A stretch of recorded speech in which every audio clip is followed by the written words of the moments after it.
Welcome back ناظرین. یہاں پر میں سلیم سیف اللہ صاحب سے سوال کروں گی. سلیم صاحب, آپ کی تو خیر کافی اچھی ریپو ہے نون لیگ کے ساتھ, لیکن آپ ان کو کیوں نہیں سمجھاتے کہ یہ جو ابھی یہ جو ذاتیات کا مسئلہ آ رہا ہے اس میں عائشہ احد کا نام بار بار آ رہا ہے, کیوں ڈینگی کے مسئلے کو لوگ بھول گئے ہیں, عائشہ احد کو اسمبلی میں ڈسکس کر رہے ہیں, اس کی کیا وجہ ہے؟ آپ نے اس کی نون لیگ کی قیادت سے بات نہیں کی اس سلسلے میں کچھ؟ دیکھیں جی, اتنی قربت ابھی نہیں ہے کہ اس قسم کی اب باتیں ان سے میں کروں, لیکن جو آپ نے پہلے سوال کیا تھا, دیکھیں اسمبلیوں میں جب کام نہیں ہوتا ہے, جب ان کے پاس لیجسلیٹو ورک نہیں ہوتا ہے, کمیٹیز جو ہے وہ پوری طرح کام نہیں کر رہی ہوتی ہے, تو پھر اسی قسم کی جو آج ہوا ہے واقعات ایک دوسرے پہ کوئی ڈسکوں پہ چڑھ گئے. تو بنیادی بات یہ ہے کہ لیجسلیشن آنی چاہیے. اس ملک میں اب بہت سے لاز ہیں جن کو تبدیل کرنا چاہیے, اور بڑے ایشوز ہیں. آپ کی جو کراچی کی سچویشن ہے, آپ کی ٹریڈ پالیسیز ہیں, انڈیا کے ساتھ کیا پالیسیز ہے, ان چیزوں پہ ڈیبیٹ ہونی چاہیے. لیکن کچھ گورنمنٹ بھی اس سے گھبراتی ہے, جو ایشوز ہیں ان کو سامنے نہیں لاتے, اور لیجسلیٹو ورک جو بس وہ آپس میں اسی پہ ڈسکشن شروع ہو جاتی ہے کہ جی اس کی بہو کون ہے, اس کی شادی کہاں ہوئی ہے. بھئی اس سے کیا عوام کو کیا تعلق ہے؟ کسی نے 2 شادیاں کی ہیں, کسی نے 10 شادیاں کی ہیں. ان کا تعلق ہے گرانی نہ ہو, ان کا تعلق ہے بجلی ان کو ملے, ان کو انصاف ملے, ان کو سکول ملے, بچوں کو اسپتال ملے, وغیرہ وغیرہ. تو ان چیزوں پہ ہمیں چاہیے کہ زیادہ وقت دیں. ہماری جو اس وقت میڈیا ہے, میڈیا کے لیے ابھی جو نون لیگ کا دھرنا ہو رہا ہے سامنے ایوان صدر کے, تو آپ لوگ تو وہاں پر بھی موجود تھے, تو پھر ابھی قربتیں کیوں نہیں آئی ہیں؟ اس کی کیا وجہ ہے؟ نہیں اتنا اب اس پہ کوئی ہماری وہ کیبل ڈینگی اور یہ چیزوں پہ اب تو ہماری بات چیت ان سے ہو رہی ہے, اور انشاءاللہ اس کو ہم ضرور اس کے مثبت نتائج ملک کے لیے بھی نکلیں گے اور مسلم لیگ کے لیے بھی انشاءاللہ. لیکن دیکھیں نا, یہ باتیں جو ہیں ان کو آگے لانا ٹھیک ہے, ان کی اپنی ذات تک ایک چیز ہے. ہمیں جو اور ایشوز ہیں ہمارے ہاں صحت کا, دیکھیں نا, اب یہ ڈینگی ہے, کرپشن عروج پہ, روزانہ اخبار کھولیں, اب تو ہم میں امیونٹی, وہ کہتے ہیں نا امریکن جب آتا ہے اسے مچھر کاٹتا ہے فوراً ملیریا ہو جاتا ہے. ہمیں نہیں ہوتا ہے, کیونکہ ملیریا مچھر کاٹ کے ہمیں اب ملیریا نہیں ہوتا ہے, ہم نے وہ امیونٹی ڈیولپ کر لی. کرپشن کے بھی یہ حال ہے, روزانہ پڑھتے ہیں کہ جی نہیں, میں ملیریا کی مچھر کی بات کروں تو اخباروں میں پی آئی اے, آج سٹیل مل ہے, آج این آئی سی ہے, آج اسٹیٹ لائف ہے, ہر جگہ ٹرینیں آپ کی بند ہو گئی. مجھے خطرہ نظر آ رہا ہے آپ کے پی آئی اے جہاز کھڑے ہو گئے, نہیں چل رہے ہیں. 3 جہاز اس دن کھڑے تھے ایئرپورٹ پہ, کیوں نہیں تھا؟ مجھے یہ نظر آ رہا ہے کہ ہو سکتا ہے وقت خدا نہ کرے کہ میں غلط ہوں, لیکن آگے دن دیکھنے میں آ رہا ہے کہ پیٹرول نہیں ہوگا, گاڑیاں کھڑی ہو جائیں گی, سی این جی والی تو کھڑی ہو گئی ہیں, آمد و رفت بند ہو جائے گی, ٹرین بند, پی آئی اے بند. تو یہ مسئلے بس یہی کہہ دینا کہ جی ہم تو ریکنسیلیشن ہے ہر ایک کو ساتھ. بھئی آپ ریکنسیلیشن اور چھوڑیں. چلیں اوریا سے بھی تھوڑا سا تجزیہ لیں گے. اوریا, آپ کیا کہیں گے کہ مطلب ڈینگی کو بھول گئے, سندھ کے اندر ہزاروں لوگ کھلے آسمان تلے بیٹھے ہوئے ہیں, ان کو بس اسمبلی کے اندر عائشہ احد ہی ڈسکس کرنی ہوتی ہیں؟ لاکھوں. دیکھیں اس وقت یہ سٹریس کون کا مسئلہ ہوا تھا, وہ جو میڈ کے ساتھ اس کا وہ جو آئی ایم ایف کا چیف تھا, اور وہ کینڈیڈیٹ تھا فرانس کا, تو میں اسی انہی دنوں میں پیرس میں تھا, اور آپ اندازہ کریں کہ پیرس کے میڈیا میں اس کی کوئی ایسی کوئی ڈسکشن اتنی امپورٹنٹ نہیں تھی, بلکہ ایک روٹین کی خبر کے طور پہ وہ چلا تھا, اس کو ختم ہو گیا تھا. مارگریٹ ٹروڈو کا جب آپس میں خرابی ہو رہی تھی, جو کینیڈین وزیر اعظم تھا, تو مارگریٹ ٹروڈو کا ایشو تھوڑی دیر کے لیے اٹھا تھا, اس کے بعد ختم ہو گیا تھا.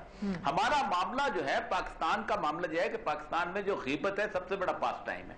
اب ہم سکینڈل مانگرنگ میں اس طرح کی صورتحال کی طرف چلتے ہیں, اور میں وہی پہلے بات کی کہ ہمارے پاس ایشوز کو ڈسکس کرنے کے لیے کوئی اور چیز رہ ہی نہیں گئی, اور ہم چاہتے یہی ہیں کہ 80 لاکھ لوگ جو ہیں, اب پنجاب میں ڈینگی اس وقت سب سے امپورٹنٹ ہے.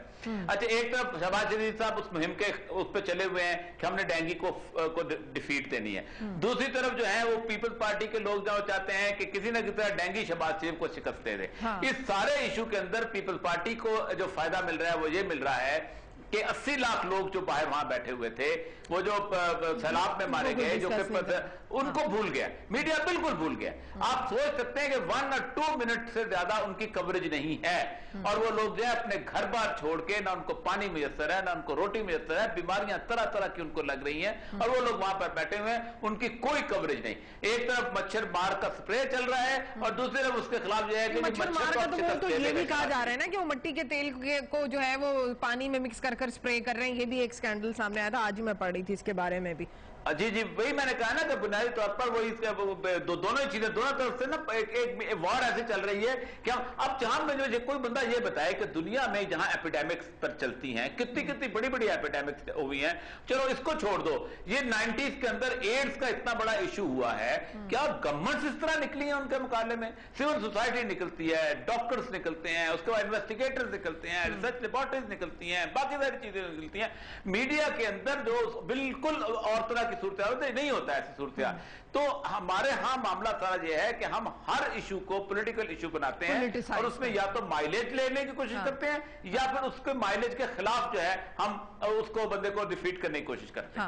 اچھا میں سلیم صاحب سے یہاں پر ایک اور سوال کروں گی. سلیم صاحب، فارورڈ بلاک کا فیوچر کیا ہے؟ یہ کس فارورڈ بلاک کی آپ بات کر رہے ہیں؟ ابھی پنجاب میں جو فارورڈ بلاک ہے؟ جی جی جی جی، تو اس کا فیوچر اب انہوں نے ایک فیصلہ کیا ہے کہ ہم پنجاب کی گورنمنٹ، آپ کو پتہ ہے غیر آئینی طور پہ وہاں پر گورنر رول لگائے گی، اس کے خلاف احتجاجاً لوگوں نے کہا کہ نہیں ہم اس کا ساتھ نہیں دیں گے، اور انہوں نے کہا کہ ہم اس جمہوری اس کو نہیں، جو ایک چل رہی ہے حکومت اس کو گرانے میں ہم ان کا ساتھ نہیں دیں گے. اس لیے انہوں نے ایک علیحدہ بلاک بنا لیا ہے. وہ میرے خیال میں اپنے آپ کو فارورڈ بلاک تو نہیں کہتے ہیں، کچھ اور انہوں نے اپنا نام دیا ہوئے.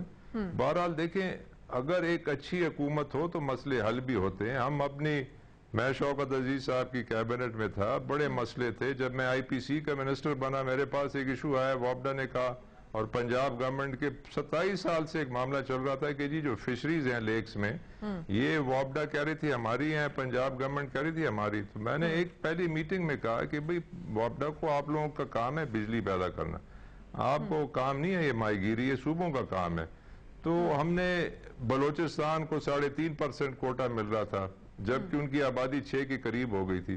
ہم نے پہلی میٹنگ میں فیصلہ کیا کہ نہیں، ان کو 6% ملنا چاہیے. آئی ایم ایف سے ہم نکل آئے، آئی ایم ایف کی بڑی کوشش تھی کہ جی ہمیں قرضے دے، ہم نے کہا نہیں ہم تو گروتھ ہماری 7%، 8% پہ پہنچ گئی تھی. تو یہ ساری چیزیں اچانک وہ کیا ہوا، کون سا طوفان آ گیا، بجلی بھی ختم، گیس بھی ختم، ٹرینیں بھی کھڑی ہو گئی. ہمارے دور میں تو ریلوے نے پیسہ کمایا تھا. اس کا مطلب یہ ہے کہ کچھ باتوں سے ایسے محسوس ہو رہا ہے سلیم صاحب کہ آپ پھر مشرف صاحب کی پارٹی جوائن کریں گے؟ نہیں، ایسی کوئی بات نہیں ہے. جنرل صاحب کی پارٹی جوائن کرنے کا کوئی ارادہ نہیں ہے. لیکن میں یہ کہہ رہا ہوں کہ جو حقیقت ہے بی وہ بیان کریں یا نہ کریں. کیا اس وقت حالات، مجھے یاد ہے کابینہ میں جب بھی میٹنگ ہوتی تھی 2 گھنٹے ہم صرف قیمتوں پہ بات کرتے تھے. بھئی یہ 15 روپے سے 16 روپے کیوں ہو گیا آٹا، یہ 25 سے 26 روپے چینی کیوں ہو گئی ہے، یہ دال کیوں بڑھ گئی ہے، چائے کیوں. ہر کابینہ میں ہم 2 گھنٹے اس پہ بات کرتے تھے، اور قیمتیں اس وقت جو ہے مناسب، ابھی جو ہے اچھا سلیم صاحب مجھے ذرا سا ابھی ایسے کچھ نہیں ہے. پتہ نہیں کیبنٹ میں کیا